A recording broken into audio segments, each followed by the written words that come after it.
Buenas noches, bienvenidos a Conversando la Noticia en Polar Comunicaciones. Comenzando la semana además, usted ya ha visto una panorámica en nuestro estudio, sabe que estamos con un invitado, se lo presento de inmediato. Él es don Daniel Concha Gamboa, director nacional de Cenadis. Director, bienvenido, gracias por estar con nosotros. Muchas gracias, Alex, y también muy buenas noches a los que están escuchando Radio Polar, y es un honor estar aquí en Punta Arenas. ¿Primera vez? Segunda vez. Segunda vez. Segunda vez. ¿Cuándo fue la primera? La primera vez fue el año 1998. Ya. Así. Ya. Hace un tiempo ya. Sí, que vine a ver un amigo que se ordenaba de diácono y pude venir para acá a acompañarlo. ¿Y estas breves visitas le dan el tiempo para darse cuenta si esto ha cambiado un poquito? ¿Nota un poco más cambiado en nuestra ciudad o no alcanzó a notar aquello? No, está más cambiada. Por ejemplo, todo el paseo que tienen ahí en la costa del Estrecho Magallanes es realmente bonito. Me encantó ver personas corriendo, personas caminando. Y también vengo del nuevo centro de rehabilitación de Cruz del Sur. ¿Qué te pareció? Está a nivel mundial, por decirlo así. Y lo que más llama la atención es que está cuidado en sus más mínimos detalles, es totalmente accesible para todas y todos. Y lo otro que me llama la atención es que ofrece rehabilitación tanto para niños, jóvenes, adultos y hasta personas adultas mayores. Es un centro abierto en el más completo concepto de la palabra. Usted asume el 9 de julio del presente año en reemplazo de Mauro Tamayo. Usted es licenciado de Teología de la Universidad Católica de Chile, máster en Western Jesuit School of Theology de Cambridge. No tiende a decir tecnología, pero de teología. Máster en Trabajo Social de Boston College. Además, es profesor de Epistemología y Políticas Sociales y de Temáticas de Inclusión Laboral para personas en situación de discapacidad. Hasta su nombramiento ocupó el cargo de director del área de discapacidad intelectual en la Fundación Cerro Navia Joven. Director, ¿le han llamado para el tema de la reforma laboral?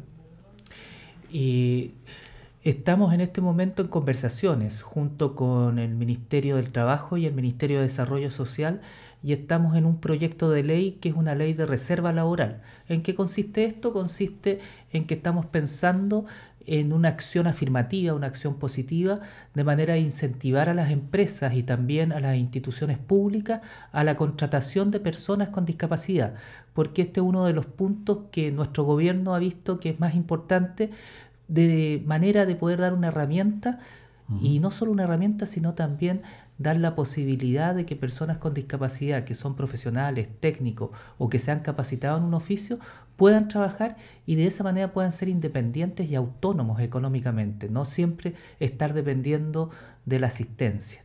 Y es ahí donde estamos trabajando concretamente con el Ministerio del Trabajo, y también estamos conversando de que esta medida se vincule y se coordine con la reforma laboral. ¿Han conversado con la escuela de arqueología? Pero de arquitectura. Arqueología. De arquitectura. ¿Sabe por qué le digo, sí, director? Claro. Porque un empresario podría eventualmente tener todo el buen deseo, ¿cierto?, de formar en su equipo de trabajo, ¿cierto?, con gente que tenga capacidades diferentes. Pero sucede que el arquitecto nunca se preocupó de eso, y las escaleras son las de siempre, los baños son los de siempre. Los arquitectos tienen mucho que decir en esto, en cómo se diseña. Digo, por ejemplo, aquí nosotros tenemos problemas en Punta Arenas porque se han hecho barrios donde entran dos vehículos, es imposible que pase la ambulancia, el carro bomba o cualquier otra emergencia, digamos, porque a alguien se le ocurrió que eso nunca va a pasar, digamos.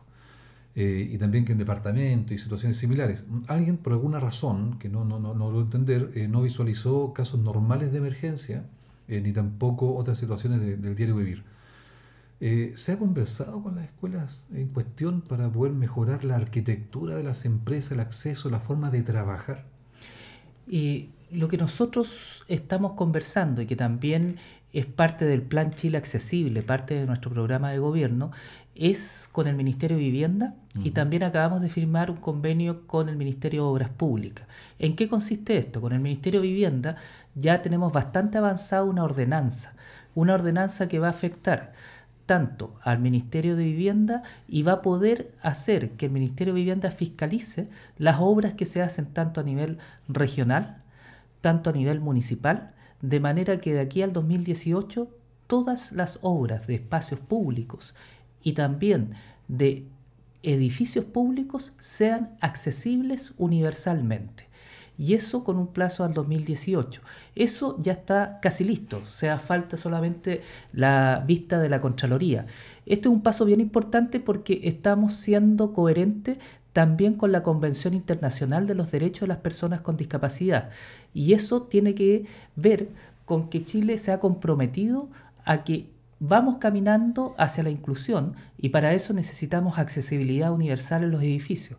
Un buen ejemplo que tú dijiste, o sea, hoy en día, con esa ordenanza, desde el Ministerio de Vivienda, nosotros podríamos exigir más, y no solamente a los arquitectos, sino también a las constructoras, de que tienen que respetar los criterios de accesibilidad universal. Y por último, yo creo que esto hay que verlo no como un favor, esto es una inversión. Porque en el fondo, si nosotros no construimos con criterios de accesibilidad universal hoy, nos estamos pegando un tiro en los pies. ¿Cómo es esto? Nosotros, los chilenos y chilenas, estamos viviendo mucho más.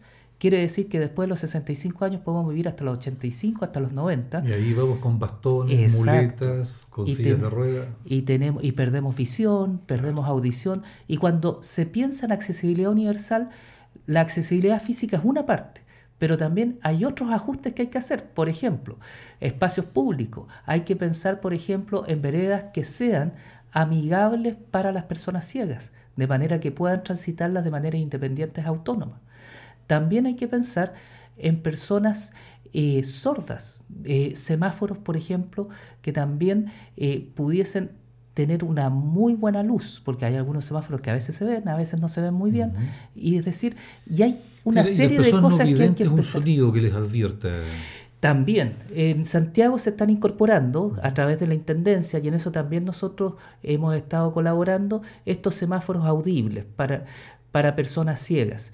Y hay una serie de cosas que se pueden incorporar para hacer la ciudad más accesible. Pero vuelvo a decirlo, lo que hacemos hoy día es una inversión para nosotros. Porque si no invertimos hoy día, vamos a crear una situación de exclusión para nosotros mismos, es decir, claro, una situación de discapacidad. Particularmente pensando en que la proyección de sobrevida, como usted menciona, dejará en Chile mayor cantidad de adultos mayores que gente joven. Por lo tanto, claro, vamos a estar todos complicados si es que alcanzamos a llegar a esa edad. Que en mi caso esperemos. Director, dice el adagio que no hay peor ciego que el que no quiere ver.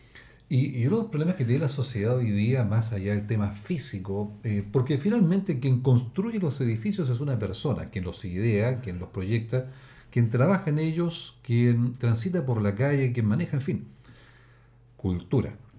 Un problema de actitud, como usted mencionaba fuera de micrófonos poco antes que conversáramos con nuestros telespectadores y radioescuchas.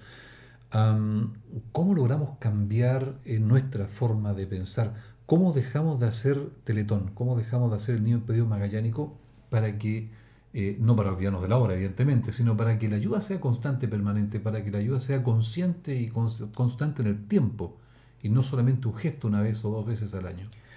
Yo creo que lo más importante, y lo hablábamos antes de estar en el aire, es el tema de lo que habla la Convención Internacional de los Derechos de las Personas con Discapacidad, que fue el año 2006, que Chile la ratifica el 2008 y que a la luz de esa ratificación surge la ley 20.422, que da nacimiento desde el Fondo Nacional de Discapacidad al Servicio Nacional de la Discapacidad. ¿Por qué es importante este recorrido que estoy haciendo? Porque al reconocer esta convención internacional, nosotros nos ponemos desde un enfoque de derecho. Y esto es muy importante. Tenemos que ver la discapacidad y ver a las personas con discapacidad como ciudadanos y ciudadanas de un Chile. Es decir, no son sujetos de asistencia, ni tampoco la discapacidad está en ellos como una enfermedad, Esto sino que la coincidiría- discapacidad está en el contexto, en Esto- la situación. Esto coincidiría, disculpe, director, que lo haya interrumpido, con los conceptos que vertió la ONU respecto a la Teletón, por ejemplo, que no era bueno que se hiciera este evento una vez al año porque justamente a las personas las trata como sujetos de una caridad y no como un ser humano, ¿cierto?, digno en trabajar con la oportunidad que la sociedad le debe entregar en su contexto y en su conjunto. Yo creo que respecto a eso, yo creo que hay que diferenciar. Y Ujú. voy a poner un ejemplo claro. Nosotros en el Servicio Nacional de la Discapacidad tenemos profesionales que fueron rehabilitados en la Teletón. Es decir, el centro de rehabilitación es, y yo creo que sigue siendo, un aporte, ¿ya? Y eso no hay que olvidarlo, En porque absoluto. gracias a esa rehabilitación, ellos y ellas, porque es Jimena y estoy pensando también en Andrea, ellas lograron rehabilitarse y ahora son capaces de ser profesionales independientes y autónomos y profesionales muy capaces, periodistas y otra ingeniera industrial. ¿Por qué coloco este ejemplo? Porque ese aporte es muy importante que siga estando para rehabilitar a más niños y niñas. Lo que sí, y ahí es donde nosotros tenemos que ir creciendo, es el tratamiento que se hace respecto a la persona con discapacidad. ¿Qué es esto? Yo no tengo que mirarlo con lástima, yo no tengo que hacer o que se me mueva el corazón porque me da pena, sino lo que vuelvo a insistir y que nuestro gobierno sigue insistiendo es de que ellos son sujetos de derecho. ¿Y qué quiere decir esto que son sujetos de derecho? De que todas las acciones que estamos haciendo en torno a la discapacidad no son favores, sino que es lo que se debe hacer, porque por mucho tiempo e históricamente ellos han sido excluidos de la sociedad. Y aunque edificios se ven muy bonitos, edificios históricos, con muchas escaleras, bueno, fue un tiempo en que la sociedad chilena no pensó ni se puso en el lugar de las personas con Eran discapacidad. personas que pasaban toda su vida encerradas en la casa. Exacto. Y hoy Claro. en día nosotros no estamos en ese tiempo, estamos en el tiempo de una mayor conciencia en que sabemos de que las personas con discapacidad están en Chile, son productivas y que con grados de apoyo, incluso las personas con más dependencia, ellos también pueden lograr hacer muchas cosas. Y es esa visión la que tenemos que cambiar. Y es lo que yo llamo la barrera actitudinal. Lo que tenemos que vencer, y es quizás lo más difícil, es la actitud. Es tratar de ponernos en el lugar de las personas con discapacidad, y yo creo que algo que ayuda es esta visión de inversión para mí mismo. Porque cuando a uno le toca a uno mismo, realmente el tema de la discapacidad, uno cambia y se convierte al ponerse en el lugar de otro. Me explico. Claro. Generalmente siempre se dice, miren, esta persona le afecta este tema porque tiene un familiar. Bueno, yo la invitación que hago a los chilenos y a las chilenas es que no hay que pensar solo en eso, sino que hay que pensar que a futuro nosotros también podemos. Y otro tema, y con esto yo creo que termino, que hay que ver que la discapacidad es un mundo complejo. Hay discapacidad física, hay discapacidad mental, intelectual, sensorial, y hay discapacidad también que llamamos retos múltiples, donde hay personas ciegas que al mismo tiempo son sordas, y que ahí se requieren apoyos diversos y que otros países más desarrollados han logrado mirar esto y han logrado tener apoyos y ajustes razonables para que estas personas se incorporen a la sociedad. Esto Y es ahí también, donde tenemos que ir creciendo.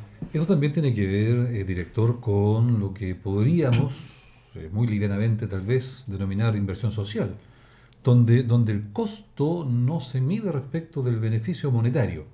Porque evidentemente que, en el caso que usted expone, que me acordé de Helen Keller, el famoso caso norteamericano, eh, hay mucho que invertir y evidentemente que no hay mucho que recuperar en lo económico. Aquí hay un tema social en que no importa lo que se gasta, lo importante es el bienestar de quien recibe el beneficio. Más allá de lo que uno puede decir, no sé, gastamos $1.000.000 y no retornó ninguno, no se trata de eso, digamos, no es la idea. Hay otra cuestión también que tiene que ver con, por ejemplo, las universidades, los institutos técnicos. No todos están en condiciones hoy día, aparentemente, por una razón u otra, de aceptar personas con algunos problemas.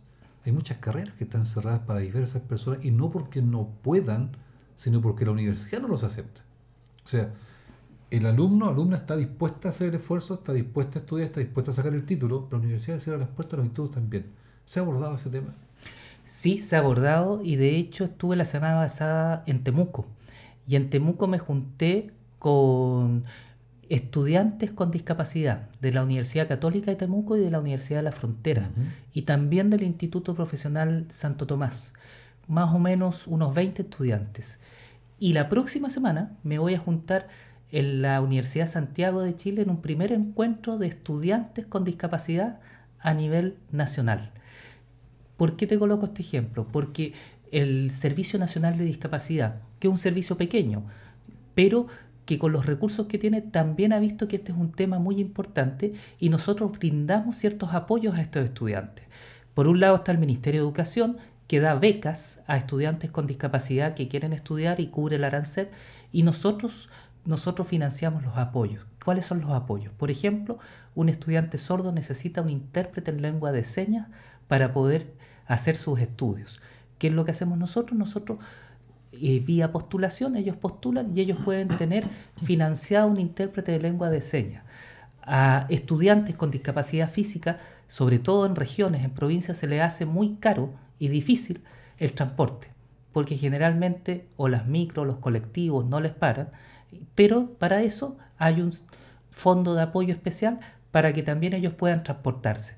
Lo mismo, para los estudiantes ciegos necesitan tecnologías, computadores que tengan los software apropiados para poder seguir estudiando. Nosotros también financiamos eso. Esto también tiene que ver, director, perdón, con lo que usted mencionaba en el principio, su intervención última, respecto a la ganas de estudiar. Porque por mucho que una persona tenga discapacidad y por mucho que la sociedad lo quiera ayudar o tenga el derecho de ser ayudado, si no quiere estudiar, si flojea, si no quiere trabajar, sino, o sea, también tiene que ganárselo de alguna forma, digamos, tiene que dignificar su esfuerzo y de esa manera, de ayudarse a sí mismo, con honestidad, con transparencia, con esfuerzo, de esa forma retribuir lo que la sociedad le entrega. Porque me ha tocado conversar en situaciones similares a esta y no son muchos en realidad, pero hay todavía quienes esperan siempre que el Estado les brinde una serie de beneficios, pero no hacen nada por salir adelante. Entonces, también que hay un problema en eso, creo que es que no es menor. ¿Ah? Son seres humanos y como tales, ¿cierto? Que justamente lo que se busca con toda esta política, no exentos de sentirse agobiados, de sentirse con depresión, de por último no querer levantarse en la cama, no porque no puedan, sino porque no quieren, ya están aburridos, en fin. ¿Cómo se atiende también esa parte? Porque igual necesitan un apoyo importante estas personas para poder abordar con un esfuerzo constante y más fuerte que el que hace uno poder salir adelante. Sí, a ver, yo creo que ahí nos metemos en un tema que es complejo y transversal a todos. O sea, Claro. tanto en personas con o sin discapacidad está el tema de dónde nace la iniciativa para salir adelante. ¿En el esfuerzo propio o lo tiene que dar el Estado? Ahora, yo creo que en el mundo de la discapacidad, yo creo que hay gente, sobre todo gente más joven, también gente ya de mayor edad, que se podría decir son emprendedores por sí solos. Pero también hay personas que la han pasado bastante mal y que van a necesitar ciertas ayudas y ciertos apoyos del Estado. Ujú. Pero ahí está la visión de generar ciertos programas que nos ayuden a nosotros a una ayuda inicial, pero también acompañarlos poco a poco para que ellos sean independientes y autónomos. Por ejemplo, el próximo año tenemos un programa que se llama Tránsito a la Vida Independiente. ¿Cuál es la idea? Sobre todo apoyar a las personas que necesitan más apoyos, personas en discapacidad con alto grado de dependencia, que generalmente dependen de un familiar y Ujú. también dependen de la pensión del Estado. Pero la idea es acompañarlo en un proceso en que ellos también sientan que incluso si pueden hacer el más mínimo movimiento o más mínimo gesto, también eso es funcional y que ellos pueden ser independientes y autónomos con ciertos apoyos. Pero como dice bien el programa, es un tránsito, es un proceso a la vida independiente. ¿Por qué? Porque esto es en coherencia con la Convención Internacional de los Derechos de las Personas con Discapacidad.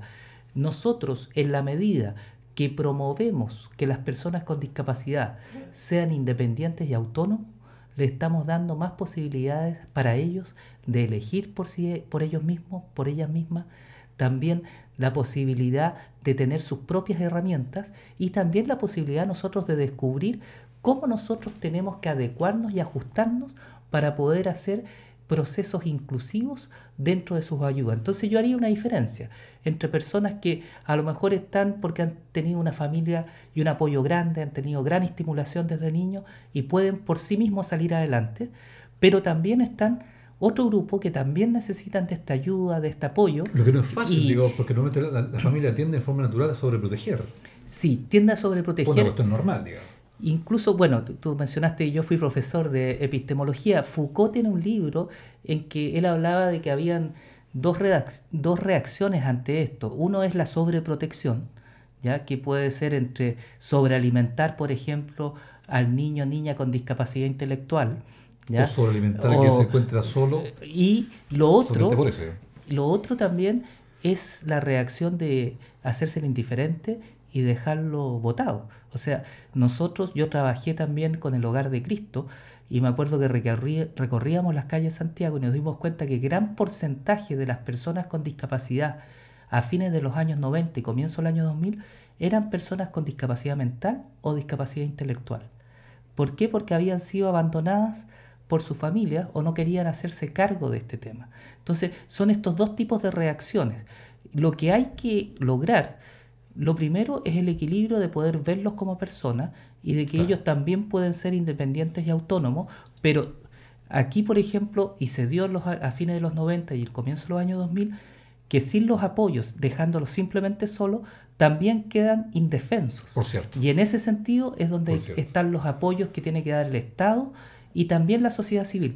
Y una cosita muy general, pero importantísima. No hay política pública buena que dure que no se genere con la participación de los tres actores principales: sector público, sector privado y la sociedad civil, es decir, los ciudadanos. Me parece también importante, director, y ya nos quedan algo así como 60 segundos más o menos, es tratar de incorporar en el programa de estudio de las escuelas de negocios, entiéndase ingeniería comercial, donde están los futuros ingenieros, los futuros gerentes, una visión distinta respecto a esto. Porque la mayoría de las escuelas de negocio lo que enseñan, en lenguaje empresarial, es a quitar la grasa, o sea, bajar los costos. Bajar los costos de alguna manera, aumentar las utilidades, y por eso hemos visto todo lo que estamos viendo hoy día. Y muy poco se enseña respecto a responsabilidad social con los trabajadores. Es muy poco lo que se enseña, y vaya si hemos visto esto, ética, práctica, digamos, y la falta de esta lo que nos ha llevado al problema de los confort, de la farmacia, etcétera, etcétera. Tal vez sería bueno también incorporarlo en ese ámbito de estudio, ¿cierto? Los futuros gerentes que puedan ver al trabajador con algunos problemas de discapacidad también como una persona útil al proceso, y allí está la parte civil que tal vez nos haga falta. Sí, yo solo añadir a este respecto que la SOFOFA con la OIT hicieron un estudio que también patrocinó el Servicio Nacional de la Discapacidad a 150 empresas que han incluido personas con discapacidad en sus procesos de servicio y producción. ¿Y sabes lo que dio? Se vencieron estereotipos. Primer estereotipo, de que no son productivos. Falso. La empresa empieza y es mucho más productiva. Segundo, que piden muchas licencias médicas. Falso. Son los más responsables, los que más cumplen. Y tercero, de que es muy caro para la empresa.